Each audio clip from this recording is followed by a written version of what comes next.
मुंगेर के माथे पर लगा अवैध हथियार निर्माण और तस्करी का बदनुमा दाग शायद ही खत्म हो, क्योंकि हथियार निर्माता अब आने वाले नेक्स्ट जनरेशन को यहां तक अपने बच्चे को दे रहे हैं हथियार बनाने की ट्रेनिंग।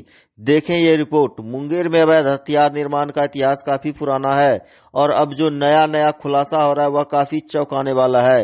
दरअसल मुफस्सिल थाना पुलिस के द्वारा प्रशिक्षु आईपीएस के नेतृत्व में गुप्त सूचना के आधार पर हथियार तस्करी के लिए बदनाम गांव बरदा में जब मोहम्मद तारिक अनवर के घर छापेमारी की तो वहां घर से एक कमरे में अवैध निर्माण का कारोबार चल रहा था। पुलिस तब तंग हो गई जब देखा कि निर्माणकर्ता हथियार निर्माण के साथ साथ अपने नाबालिग बच्चों को भी अपने पास बिठाकर हथियार निर्माण का कला सिखा रहा था।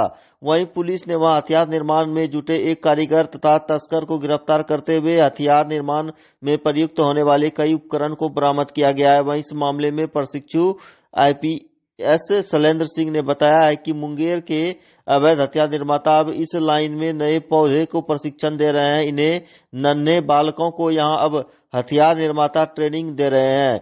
यूं कहें कि अवैध हथियार निर्माता अब नेक्स्ट जनरेशन के लिए हथियार निर्माताओं को भी दक्ष करने में जुट गए हैं। साथ ही बताया कि पुलिस अब इन इलाकों में जागरूकता अभियान चलाने पर विचार कर रही है ताकि नन्हे बालक स्कूल जाकर पढ़ाई करें, न कि हथियार बनाना सीखकर अपराधी बने। साथ ही बताया कि हथियार निर्माता अपने घर में ही एक कमरा का 3 मिनी गन फैक्ट्री बना रखा था।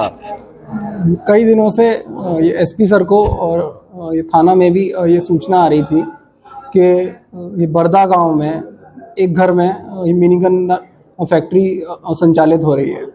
तो ये इस क्रम में हम लोग ने कई दिनों से अपने ये गुप्त सूत्र ये लगाए हुए थे। तो इसमें हमें फिर ये मालूम हुआ कि ये बरदा में जो ये तारिक अनवर का एक घर है, इनका ये ससुर जी का एक घर था, तो उसी में ये लोग ये मिनीगन फैक्ट्री का संचालन कर रहे हैं। तो इसमें फिर हम लोग ने एक टीम बनाई जिसमें कि लीड लिया ये एसआई सौरभ कुमार ने।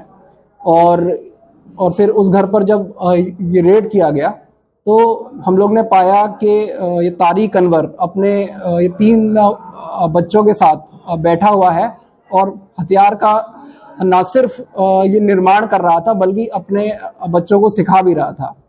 तो और ये पुलिस को देखकर वो भागने लगा और हम लोग की टीम ने उसको वहीं पर ये दबोच लिया।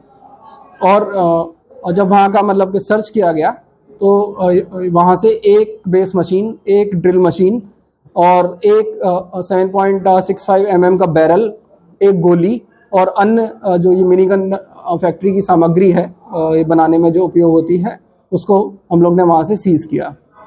तो इस क्रम में ये तारिक अनवर को ये गिरफ्तार किया गया है और उसके बाद ये पूछताछ में ये सामने आया कि 3 लोगों का नाम और सामने आया है। ये जो ये रॉ मटेरियल जो लेता था उसका नाम है ये छोटू के नाम से है, एक उसे ये रॉ मटेरियल लेता था। और इसके आगे ये देश के विभिन्न भागों में हथियार की तस्करी में भी शामिल था और इस पर अब फाइनली ये पुलिस ने शिकंजा कस लिया है। इस पर यही है कि यहाँ पर मतलब इन लोग ने जो एक तरीके से ये जो गन कल्चर डेवलप हो गया है कि अपने बच्चों को भी मतलब कि ये इसी काम में सिखाते हैं, तो ये बहुत ही दुर्भाग्यपूर्ण है और हम लोग इस पर ये कार्रवाई लगातार कर रहे हैं और हम लोग इसके लिए जागरूकता भी क्रिएट करेंगे कि जो नेक्स्ट जनरेशन है वो स्कूल में जाए और अपना पढ़ाई लिखाई कर और कुछ अच्छा स्किल सीखे और अपना और किसी क्षेत्र में रोजगार पाए।